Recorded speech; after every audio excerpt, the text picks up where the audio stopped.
জয় Hind friends. আগামী 11 November Kolkata পুলিশের মাঠ আছে। তো এক্ষেত্রে আর মাত্র 25টা দিন বাকি আছে।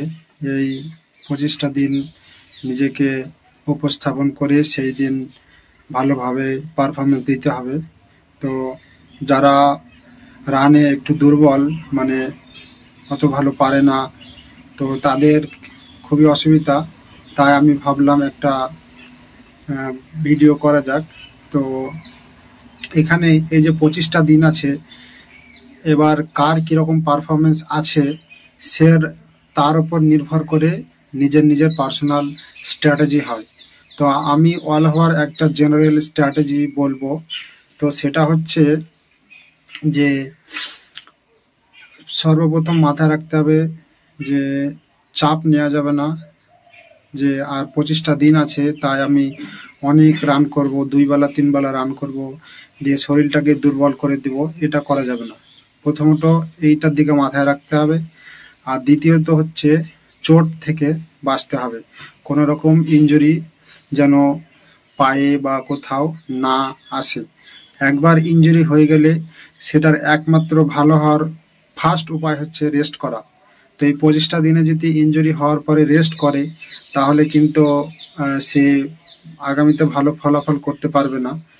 তো এই ক্ষেত্রে আমি বলবো যে চিন্তা করার কিছু নেই, আস্তে আস্তে যেরকম শুরু করেছিলে সেইভাবেই চলাও।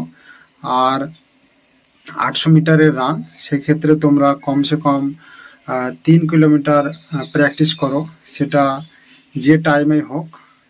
3 কিলোমিটার মোটামুটি যদি প্রায় 15 মিনিটের মধ্যে চেষ্টা করবে তোমরা, 3 5 6 15 5 মিনিট করে 3 কিলোমিটার। তো এইভাবে ডেলি প্র্যাকটিস করো। আর এখন যারা একেবারে দুর্বল আছো তাদের ক্ষেত্রে বলবো যে তোমরা 800 মিটারের যে সেইটা তোমরা এখন প্র্যাকটিস করে নাও। মোটামুটি 10 দিন থাকতে তোমরা 800 মিটারের যে সেটা প্র্যাকটিস করবে। প্রথমত তোমরা 800 মিটার এইভাবে প্র্যাকটিস করবে, সেটা হচ্ছে যে 3 কিলোমিটার যেটা দিবে বললাম, সেটা প্রথমত আস্তে আস্তে শুরু করবে, যে শেষের যে 800 মিটার সেটাকে তোমরা একটা রেস দিয়ে করবে, ফিনিশিংটা ভালো করবে। কিন্তু একটা জিনিস ধ্যান রাখবে, সেটা হচ্ছে যাতে পায়ে চোট না আসে। তার জন্য যে রান করার স্ট্র্যাটেজি হয়, স্ট্রেচ ওয়ার্ম আপ করতে হয়, তারপর স্ট্রেচিং করতে হয়, কুল ডাউন করতে হয়, এক্সারসাইজ করতে হয়।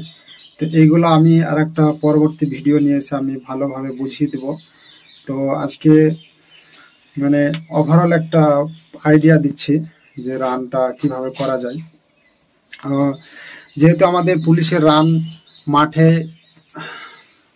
মাঠে হবে, সেক্ষেত্রে যারা রোডে করো, যাদের মাঠ নেই বা যারা মাঠে করো, এটা অতটাও কোনো ইফেক্ট পড়বে না। কিন্তু যদি মানে মাঠে করতে পারো তো ভালো, কারণ যেটাতে এক্সাম হবে সেই জায়গা, সেই রকম জায়গায় যদি করো তাহলে তো ভালো হয়।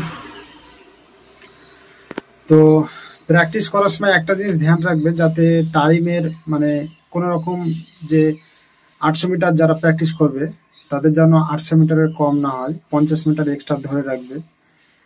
আর খাবার, ঘুম এটা ভালো করে নিবে। দুবেলা প্র্যাকটিস করার দরকার নেই, কারণ 2 বেলা হঠাৎ চাপ দিলে শরীরে প্রবলেম হবে, পায়ে ব্যথা লেগে যেতে পারে। সবসময় একটা জিনিস ফলো করবে, সেটা হচ্ছে যে চোট থেকে বাঁচবে। কারণ চোট যদি না থাকে আর একটু যদি মানে মনে সাহস রাখো, তো অটোমেটিক তোমরা পাস করে যাবে। এগুলো অতটা চাপের বিষয় নয়। তো এখন কন্টিনিউ তোমরা শুধু 3 কিলোমিটার রান করো, যদি পারো তো তার থেকে বেশিও করো, 4 5 করো।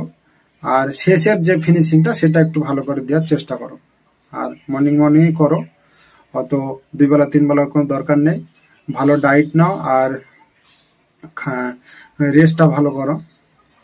তো আমি এই ভিডিওতে এতটুকুই বললাম। পরবর্তী যদি একটা দেখছি আমি, মানে পুরা কিভাবে রান শুরু করা যায়, কিভাবে শেষ করা যায়, সবকিছু পুরা বিস্তারিত আমি আলোচনা করব। তো সকলে চিন্তা না করে পরে ভালোভাবেই করো। তো আজকের মতো এখানে আমি শেষ করলাম। সকলে ভালো থাকবে, সুস্থ থাকবে। জয় হিন্দ।